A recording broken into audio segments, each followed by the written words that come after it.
Hello, friends. This is Dave Hurwitz, executive editor at ClassicsToday.com, here with a splendid new series, a box, of the complete Dvorak piano works, played by Ivo Kahánek at the piano on Supraphon. This is 4 discs. Yes, 4 discs. Dvorak did not write a ton of piano music, but some that he wrote is wonderful.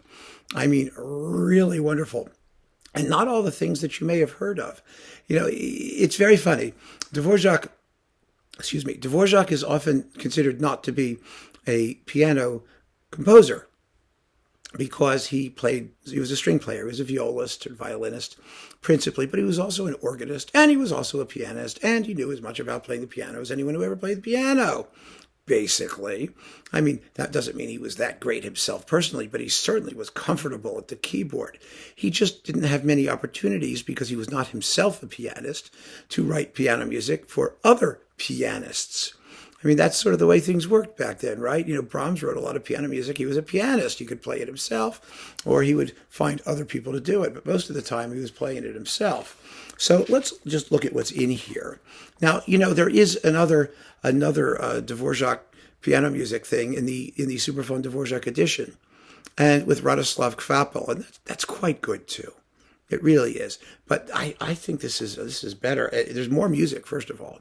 It's more complete. Not that it really, you know, the differences are that huge. But boy, the sound is lovely. It's gorgeously recorded. And Kahánek is a really fine pianist.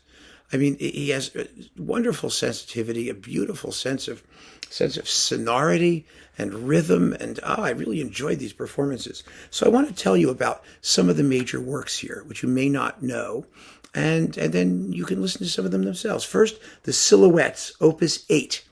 Now, the Silhouettes are interesting for a number of reasons, not the least of which is that they contain, they're little vignettes. There's 12 of them.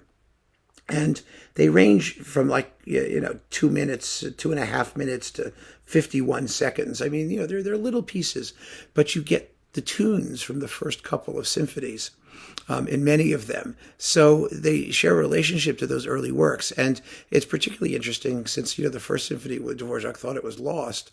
And this would have been the only samples we had of it otherwise. But they're really, really charming and delightful little vignettes. And they're what's not to love? I mean, they're beautiful. Then there's a lot of little short dance pieces, minuets and dumkies and polkas and furiants, and a really strange little piece called Scottish Dances from 1877.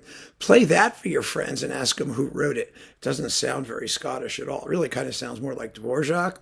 But he called it Scottish Dances, and he was actually fascinated with Scottish folk music because there were several times where he wanted to call things Scottish dances or Scottish something or other. He never did. But he had it in mind. He might have gotten some of that also from Mendelssohn, who had a Scottish fixation as well. But it's really interesting. Dvorak was much more of the ethnomusicologist than we give him credit for being, even though this is totally authentic. But what I mean is he was interested in folk music from everywhere. You know, he really was. I mean, that's how we got the New World Symphony and his famous statement about, you know, African-American melodies and Native American melodies that caused all that hysteria when he was in New York. He really believed that a national music grows from the roots and soil of the peasant classes, of folk people and their music. And so he was interested in all of it. And he was interested in the similarities between musics of widely disparate regions and whatnot. So it's just kind of cool that that's there. Then on disc 2, we have the Waltzes, Opus 54. This is a 25-minute cycle of 8 waltzes, and they are lovely pieces. It's a pretty major piano work. It really is. About 26 minutes long here. And then the Eclogues, which is 4 movements lasting about 17 minutes. That's a big deal. Also a big deal is, back on disc 1, I just skipped it accidentally, is his Theme and Variations, Opus 36. That's variations on an original theme. It's longer than 15 minutes. It's a big, serious Theme and Variations work, where he was really out to show what he could do in a rigorous musical form. And it's very, very successful. Tovey pointed out that almost all of Dvorak's variation movements are perfect. He said they're brilliant. And this one is too. It's just marvelous. And they're beautifully written for the piano. There's nothing wrong with the piano writing. Nothing at all. It's all just terrific. All right, so that's that. And then there's just a little piece, a little bit of Opus 52 called Piano Pieces, an impromptu, an intermezzo, a gigue, an eclogue, an allegro, and a march. 21 minutes. I mean, it's just like some chunky music here, right? It's not all, I mean, they're mostly short works, but they're grouped into larger units. And it's important that we know those. Then we've got, let's see, CD3. There's 1, 2, 3, 4, 5, 6, a group of 6 mazurkas, which are beautiful, absolutely beautiful. And then a bunch of short things and little things. And then there's the suite, the American suite, which we only know now basically because Dvorak orchestrated it. And it's just marvelous. It's just called Suite in A major, but now we call it the American Suite because he wrote it when he was in the United States. And it has all of those Americanisms, the pentatonic melodies and all that stuff.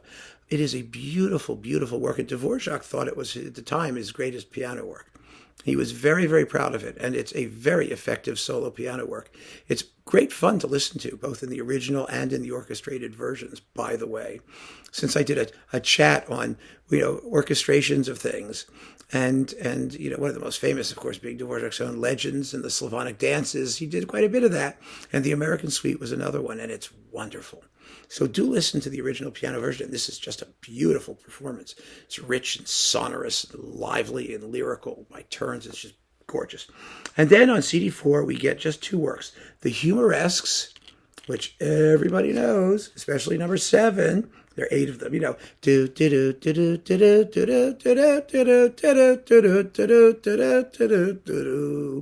Fascinating pieces. They really are. They're little, again, another American work, but little bits of harmonic interest that foreshadow ragtime and jazz and blues and American popular music. It's really, really interesting.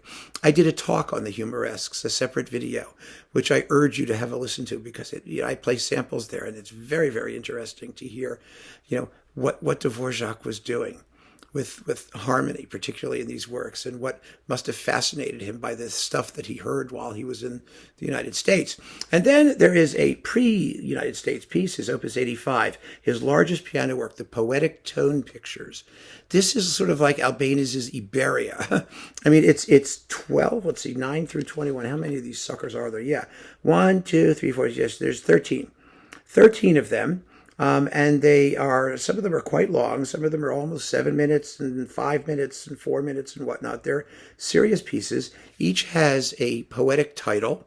And it's a unified cycle, 55 minutes long, and a major piano work. I mean, really his major piano work. And they are programmatic. The titles are Night Journey, Joking at the Old Castle, Spring Song, Peasant Ballad, Reminiscence, Furiant, Goblin's Dance. That's a lot of fun. It's a little witty scherzo.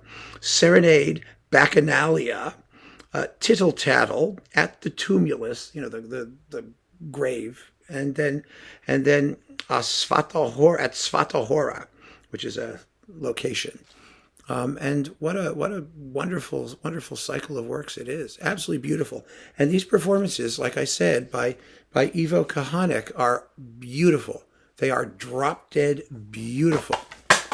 And I dropped them. At least I'm not dead. I'll pick them up later. On Supraphon, first class stuff. Dvorak's piano works. If you don't know them, here's a whole area of his output that you really ought to give a shot to. It's all enjoyable. All of it is enjoyable, and some of it is really profound and quite serious and magnificent. So keep on listening, friends. Thank you so much for joining me. Take care.